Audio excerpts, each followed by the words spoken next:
Hey everyone, I hope you're doing well as always. In this video, we're going to go over a few stories. I think I have 3 or 4. We'll see what comes up. And yeah, pull up a stump for those and tell me what you think in the comments. Like, subscribe, and share, and all that good stuff. And let's jump in. Thank you for watching.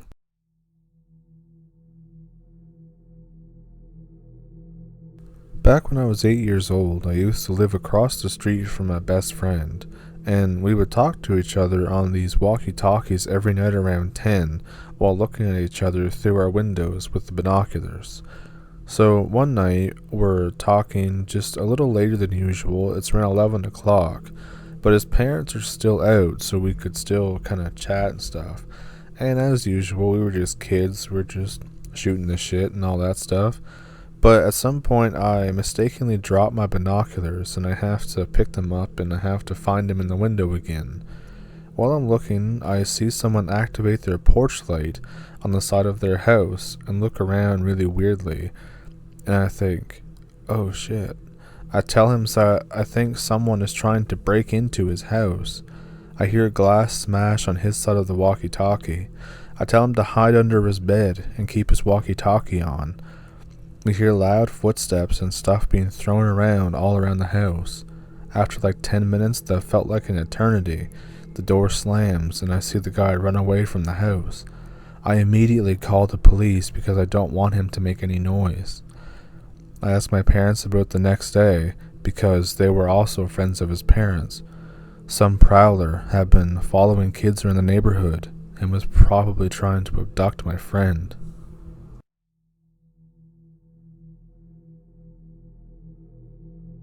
I've told this story before, so it can probably be found somewheres, but I figure since the mood suits, I'll tell it again. So I live in Maine, and that's where this also happened. I planned a mission where I would travel around part of the state, like through the woods and stuff. My reason for doing this was because I wanted to see just how far I could travel with minimal supplies and no human interaction. So at one point during my travels, it was right on the first day actually, I saw police cars driving high speed on the highway, just zooming right by. And I ducked behind this log because I don't want to be seen because, avoid human interaction, and I don't want to be questioned by the police just for being out in the woods. But as I'm doing this, I noticed that basically a whole convoy of them go by, so something must have happened. But I try to pay no attention to that and just kind of mind my own business. So at some point during my travels, I actually bait and capture a couple rabbits, and I obviously kill them and skin them and I cook and eat one of them, but I put the other 2 in my bag. I create this makeshift axe for crude structure building because, again, minimal supplies. I didn't even bring a tent. So at some point, just before dark, I don't quite remember when, but I found this rusty old abandoned car. So I get into the back seat and I decide to sleep in the car overnight. Now during the night I hear bird screams, foxes howling, nothing really out of the ordinary. And then just 3 bangs, like a thud, thud, thud, hit the car and it was pretty loud. I turn my flashlight in that general direction, but I don't see anything. And I figure that it's probably just a fox or some kind of other animal that just jumped across the hood, so I just go back to sleep. So the next morning, I wake up and find my axe slapped dead center into one of the rabbits. Its pelt has been removed, and some of the meat's gone. I presume that it was just animals, but the axe part is kind of scary to me. I keep traveling over that day, and I hear screams and running and a small dip in the scenery around me. I crawl over, remember, I don't want to have any contact with humans, and I see someone running down the hill the opposite side of the dip to the center. The person stops, looks around, and then heads up the hill toward where I am, and I just bolt it. I make it a safe distance and I just kind of carry on walking. So as I'm walking again, I'm pretty far away now, but I hear screams, and I bolt behind a tree. And suddenly I see this woman come into a clearing with brown, muddy, leaf-covered hair, and she's just running around, screaming at nothing.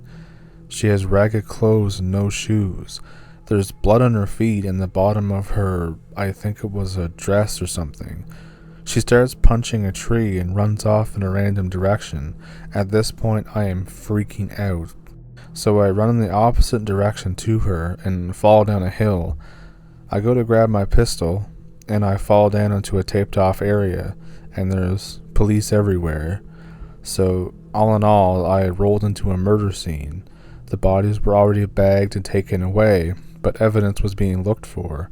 Obviously, I was taken in and questioned pretty thoroughly. I mentioned the person that I saw, but the police were also very curious as to the reason why I was out there in the middle of the woods with a pistol. So the police eventually took me home, which was halfway across the state. This happened when I was down in Lake Okeechobee in Florida. It's the 7th largest body of freshwater in the United States, if you didn't know. Many fishermen used to and still do end up pulling up large amounts of human remains. It's thought to be a burial ground used by the Seminoles and other Native Americans. So let's rewind back to 1928. In the hurricane of 1928, there were 2,500 dead after an 8-foot storm surge from the lake wiped out nearly all the nearby communities, and they're all buried in this mass grave. There's lots of stories of hauntings, obviously. So 3 years ago, I was with a few friends and we rent a small boat to go fishing on the lake. So it's at night and it's super peaceful out and there's calm waters and it's just a good time. So I'm strolling the deck looking at the stars and I get this weird feeling like I'm being watched. I see movement out of the corner of my eye over the water and I think, oh boy, I hope it's not a gator. I see this human skull peeking out above the water. I lock eyes or eye sockets, whatever, with each other, and this immense sense of dread just sets in. I scream at my buddies to wake up while I'm running to draw the anchor and get out of there, but they don't wake up. I hear some splashing and almost have a heart attack while I'm hoisting the anchor. I eventually get it up out of the water and I rush to the helm, full power to the engines, and my friends are still dead asleep. We get out of the area and we coast around slowly while keeping an eye out so as not to waste too much fuel. But the next morning my friends wake up and they say, "Why are we 30 miles from where we anchored?" And I say, I heard this is better fishing ground. I never told them since, and I don't think they'd believe me if I did. I've never been so scared in my entire life. And do you know what the strangest part is? I had to fight this strong urge to actually jump in the water with it. I don't know what that means.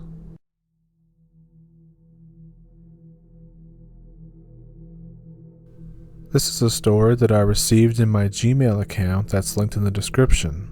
The man who sent this in goes by The Power Clan. I would start off by saying thanks for watching the videos and I appreciate the story, so let's jump into that. My dad and my uncle both owned a piece of land in the eastern part of Bulgaria. The land hasn't even got anything built on it, but it's just there. My dad wanted to build a chill resort there, but still had some things to do, like hire workers, buy materials. So me and my friend group, which consists of 2 boys, me included, and 3 girls, and we decided to spend the weekend there camping and having a laugh while also fishing. I'm a pretty skilled fisherman because my uncle taught me when I was little. Anyway, we got there at 8 p.m. to prepare everything before it got dark. Things like tents, campfire, table and chairs, and the grill. We settled in before 10, got out the pork chops, and I started cooking it. It was already 11 when we finished and decided to go for a night stroll through the woods.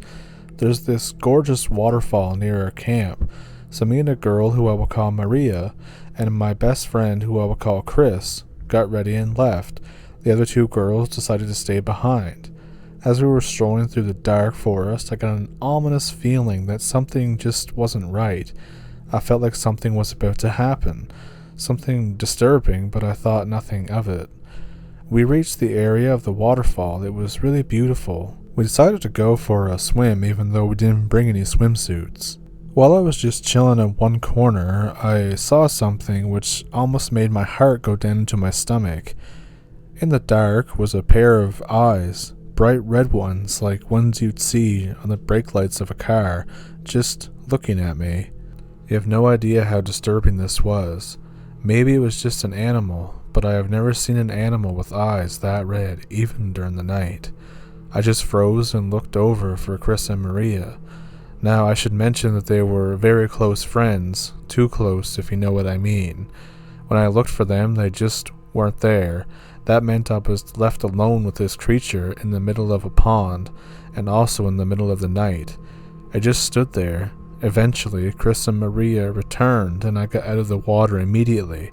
I told them in a panicked voice that we should leave right away. They followed me without question, and when I explained to Chris what I saw, who was a very chill guy, he said it was probably a deer.